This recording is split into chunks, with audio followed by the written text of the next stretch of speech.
कबड्डी कबड्डी कबड्डी कबड्डी कबड्डी कबड्डी कबड्डी कबड्डी कबड्डी कबड्डी कबड्डी कबड्डी कबड्डी कबड्डी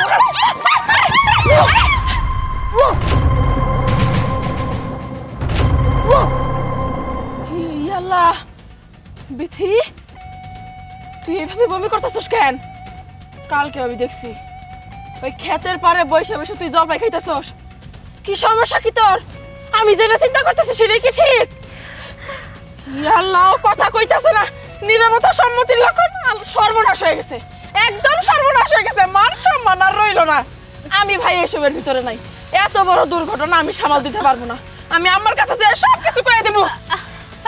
ভাবি আমার কথাটা তো শোনো, ওই ছেলে না অনেক ভালো, বুঝছো? ভালো ভালো হইলে তোর সাথে এরকম করে? নাম কি? পোলার বাড়ি কই? কোন পোলা? কার সাথে এরকম? আমার তোর মাথায় ধরতেছে না কিছু? শুভ, ওই রফিকের পোলা। ভালো হইছে, খুব ভালো কাজ করছেন। আমি এসবের ভিতরে নাই। আমি এত জ্বালা সহ্য করতে পারবো না।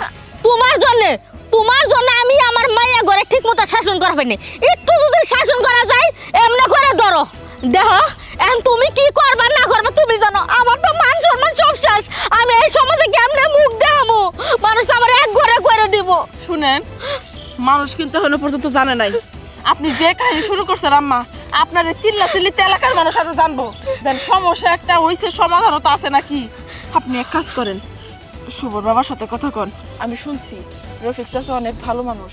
ওরা তো দুজনের ভালোবাসে। রফিক চাচার পোলার বাচ্চাই তো আমার নন্দের পেটে, তাইলে উনি মাইনে নিব না কেন? আপনি যদি বুঝায় কন অবশ্যই মানবো। আম্মা মাথা ঠান্ডা কইরা কান্নাকাটি বন্ধ করে এবারে যান, যা কথা কয়ে দেখেন কি কয়।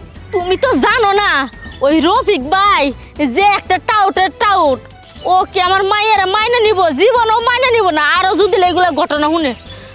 ঠিক আছে, তুমি যখন কইতাছো আমি যাইতাছি। একটা কথা মনে রাখো বৌমা, ওই রফিক ভাই যদি না মানে নেয় তাহলে আমি নিজেই গলা ধরি। কথাটা মনে রাখো। এগো বুঝাইতে আমি নিজে বুঝা গেলাম, কিন্তু এগো বুঝাইতে পারলাম না। ছোট মানুষের মতো করতেছে। কি একটা সমস্যা, যত জ্বালা যন্ত্রণা সব হইছে আমার। রফিক ভাই কি হইছে? আনের না, আমি অনেক বড় একটা দরকারে আইছি। আমারও দরকার। কি দরকার কও দেই শুনি। রফিক ভাই আপনি পারেন এই বিপদ থেকে আমার বাঁচাইতে একটা ব্যবস্থা করেন, নইলে আমার আর আমার মায়ের গলায় দড়ি দেওয়া ছাড়া কোনো উপায় থাকবো না। চুপ কর, জিব্বাটা টানবার ছিঁড়ে হলাম যদি আরেকবার ওই কথা কস। এই তোর সাথে আমার ফ্যামিলিতে যাই নাকি? হ্যাঁ, তুই হচ্ছিস গরিব মানুষ আর আমি হচ্ছি ধনী মানুষ। আমার পোলা হয়েছে বড় লোক, শিক্ষিত, আর তোরা ফকুনির জাত। আর ফকুনির জাত হইয়া আমার সাথে আসছে আত্মীয়তা করার জন্য না? একটা এবারে ইয়ার করবো তোরে। যা বাইরে যা। তোর এত বড় সাহস কি করে এলো? হ্যাঁ, তোর শ্বশুর আমার বাপের অনুকে কামলা আসলো, বছর বান্ধা কামলা। এই কামলার বংশের সাথে আমার ছেলের বিয়ে করাবো না? তাই তোর কিভাবে সাহস হলো? বাইরে যা, বাইরে যা। আর পুলাইরও একটু ফুর্তি ফার্তি করছি, ইয়ং বয়স একটু ফুর্তি ফার্তি করেই তাই। হ্যাঁ, তাই বলে কি তোর কথাই আমার ওই তোর মেয়ের বিয়ে করাইয়া আমার বাড়ির বউ করে নিয়ে নেই? হ্যাঁ, কথা হইলো? আরে চুপ কর তো। কানতে একবার চোখের পানি শেষ করে ফেলাইতেছে। এখন কাইতে কোনো লাভ আছে? যখন কান্না করার দরকার ছিল তখন তো কান্দেন নাই। যখন এই কাজ করছিলেন তখন কি কান্দাইছিল? জ্বালার ভালো লাগতেছে না। আমার সেই যে গেছে, এখনো পর্যন্ত আমার কোনো খবর নাই। মনটা কেমন ছটফট লাগতেছে, চিন্তা হইতাছে মানবো কি মানবো না। রফিক চাচা তো ভালো মানুষ, মানার কথা। এই বিথি, তোর কি মনে হয় পোলাই রাজি হইব?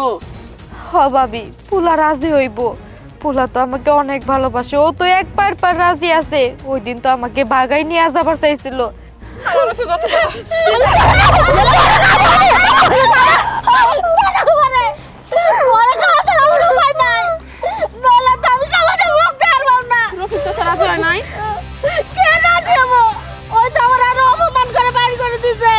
আচ্ছা ঠিক আছে, আপনারা চিন্তা করেন না, সব ঠিক হয়ে যাইব। আমার সব কিছু ভালো হইব। কেমনে ভালো হইব? আমি কইতাছি আপনাদের সবকিছু ঠিক হয়ে যাবে, কইলাম তো। এই শুভ, তাড়াতাড়ি এদিকে আসো তো। ধৈর্য আম্মা, সবুরে লেওয়া ফেলে। ভাবি শুভ এখানে? হ আম্মা। আসসালামু আলাইকুম আন্টি। ওয়ালাইকুম আসসালাম।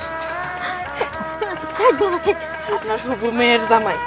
আম্মা অবাক হইতেছেন না শুভ কিসের জন্য এখানে আসছে?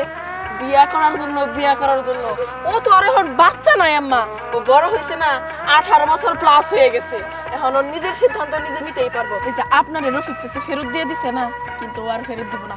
ওর সাথে আমার কথা হয়ে গেছে, আমাকে বিথিরে শুভ আজকে বিয়ে করবো, বিয়ে করে বাবার বাড়িতে নিয়ে যাইবো।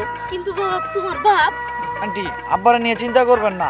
তাই তো, চাচারে নিয়ে চিন্তা কিসের, ও বড় হয়েছে, আজকে না মানুক 2 দিন পরে মাইনে নিব, বিয়া হওয়ার পর মানলে কি না মানলে কি, আর যতটুকু রাগ অভিমান থাকবো, একটা বাচ্চা কাচ্চা হয়ে গেলে নাতি নাতনির মুখ দেখলে আর রাগ থাকবো না।